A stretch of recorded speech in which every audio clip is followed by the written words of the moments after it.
মনে করো যদি আমাদের মুখ বন্ধ হয়ে যায়, ইনশাআল্লাহ নতুন করে ইসলামের পক্ষ থেকে স্ট্রাইকিং পজিশনে লোক বের হয়ে আসবে। আমাদেরকে বন্ধ করে দিতে পারবা, আমাদেরকে শেষ করে দিতে পারবা, তবে মনে রাখবা জীবন যখন নিয়ে এসেছি এই ইয়াকিন রয়েছে মরবো তো একদিনই।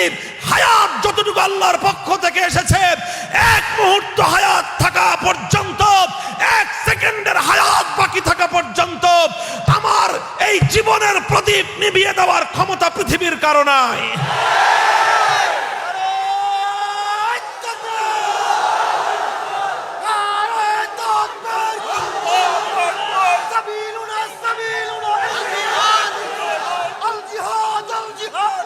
বসেন বসেন।